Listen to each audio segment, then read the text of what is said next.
Bonjour tout le monde, tel que promis, on se retrouve dans un deuxième épisode pour parler des restos des parcs Disney, que ce soit leur histoire, leur évolution, leur variété aussi. Puis aujourd'hui, on va parler des restaurants à service rapide. Si vous n'avez pas encore vu mon dernier épisode à propos des collations Disney, je vous invite à aller le voir. Puis aussi, quand être sur ma chaîne, n'hésitez pas à vous abonner ou à partager la vidéo. C'est des gestes tout simples, mais pour moi, ça m'aide beaucoup. Alors préparez vos Magic Bands pour entrer dans les parcs parce que du bon restaurant, on va en avoir.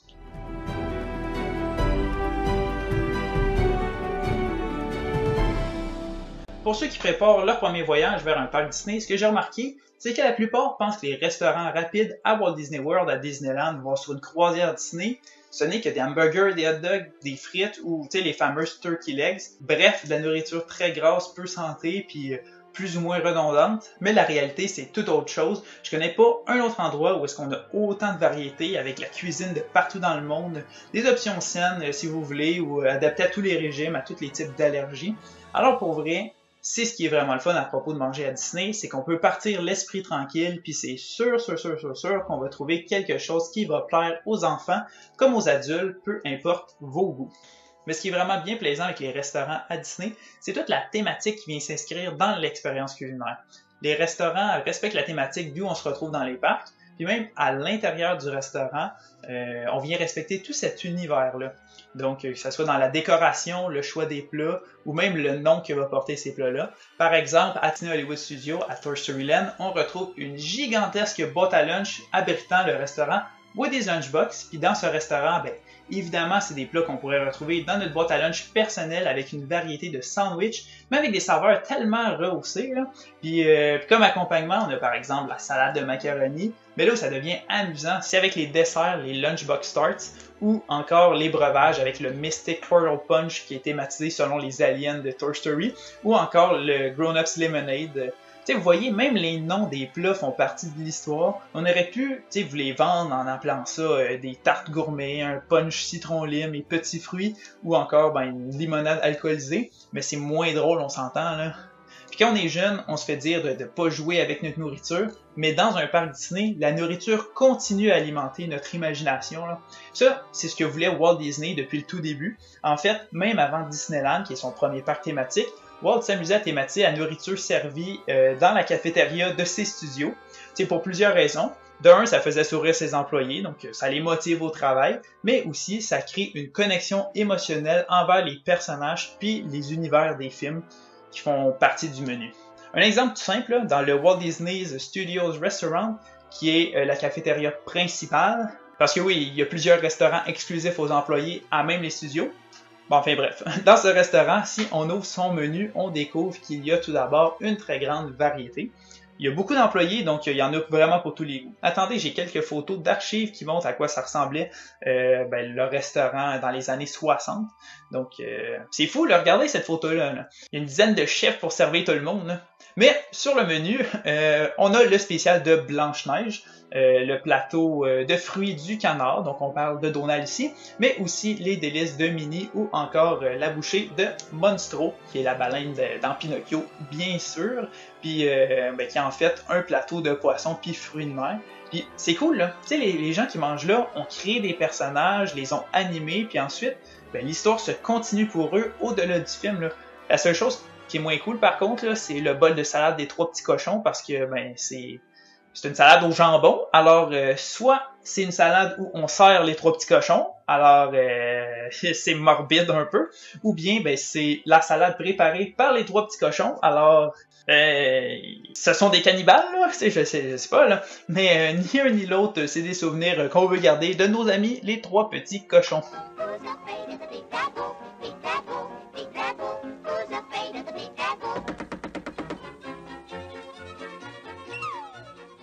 Donc, devant tout ça, vous vous doutez bien que Walt voulait que ça continue dans son parc thématique, mais pas l'histoire des 3 petits cochons, là, mais je parle bien du fait d'avoir de la bouffe thématique.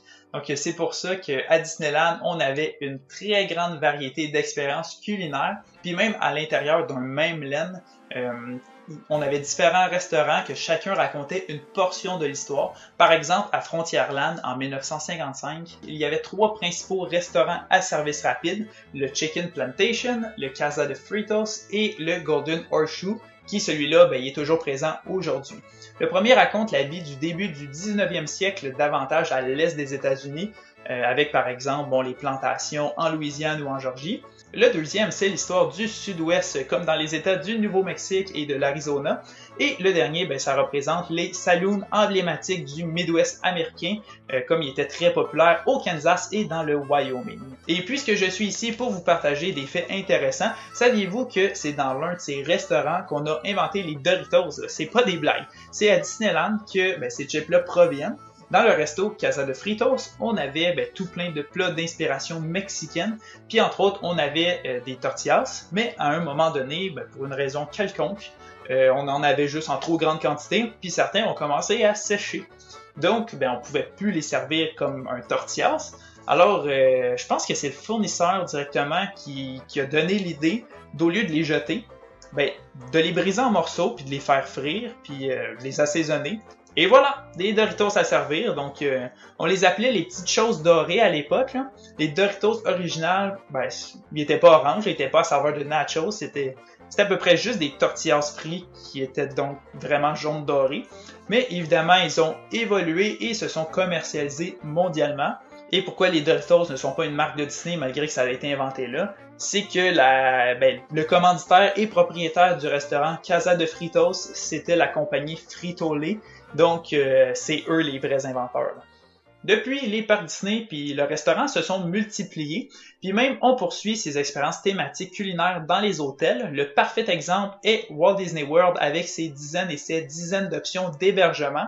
Eh bien, les restaurants quick service qu'on retrouve dans les hôtels sont tout aussi en rapport avec l'endroit. Si vous voulez manger d'excellents beignets dignes de la Nouvelle-Orléans, ce sera uniquement au Sassagoula Floatworks and Food Factory, un nom beaucoup trop long, mais de l'hôtel French Quarter. Puis ici, c'est les saveurs d'Afrique qui vous parlent, le resto de Mara à l'Animal Kingdom Lodge va être incontournable pour vous. Puis si c'est davantage de bons plats mexicains que vous voulez, le Mercado du Coronado Springs, c'est vraiment un très bon endroit. En plus, il y a une très grande variété de sauces piquantes disponibles, de la plus douce à la plus épicée. Puis il y en a d'autres avec différentes saveurs de fruits ou de fils d'herbe ajoutés. En tout cas, ça vaut la peine. Moi, à chaque voyage, c'est un incontournable. En tout cas, la dernière fois avec les collations, je vous ai parlé de 5 classiques. Alors aujourd'hui, je vais vous présenter 5 restaurants à service rapide vraiment intéressants ou qui ont innové. Donc, c'est pas un top 5, là, c'est pas mes 5 préférés, mais c'est 5 qui ont une expérience particulière pour vraiment vous démontrer que manger à Disney, c'est beaucoup plus que les chaînes de restaurants de notre vie de tous les jours. Donc, pour vraiment vous démontrer la diversité qu'on retrouve en une seule destination, aujourd'hui, je vais vous présenter uniquement des options du Walt Disney World. Puis bien sûr, c'est toutes des options que vous allez pouvoir choisir avec vos crédits du plan repas. Donc, tantôt, je vous parlais de la cuisine de la Nouvelle-Orléans, d'Afrique ou du Mexique. Alors, débutons avec les saveurs du monde. Pensez à n'importe quel type de cuisine, puis je suis sûr que vous allez le retrouver à quelque part au Walt Disney World. Mais l'endroit de choix, c'est évidemment au parc Epcot. Dans ce parc, on retrouve le World Showcase, plusieurs pavillons du monde. Alors, leur grande particularité, c'est leur authenticité, surtout avec des cast members, des employés qui sont d'origine du pays en question. Là-bas, mon restaurant à service rapide préféré, c'est de loin le Tangerine Café, qui est dans le pavillon du Maroc. Tout est bon, tout est vrai, avec des fines herbes locales. La cuisine est à air ouvert, tout comme on retrouve dans plein de restos au Maroc. Puis on est plongé dans une architecture réalisée selon les traditions puis les techniques du pays. Puis même, il y a une petite terrasse, donc mangez là, puis vous allez pouvoir profiter de la musique authentique. Tu sais, souvent, on dit qu'à Disney, on prend en compte des 5 sens, mais même dans les restaurants, c'est le cas, on va pas uniquement se limiter au goût. Puis, si je peux me permettre, au Tangerine Café, c'est surtout les plats principaux qui valent la peine. Mais si vous voulez un dessert, rendez-vous en Norvège à la petite pâtisserie Kringla Bakery Hug Café. Vous voyez que je maîtrise pas du tout mon norvégien, mais là-bas, c'est le paradis des pâtisseries.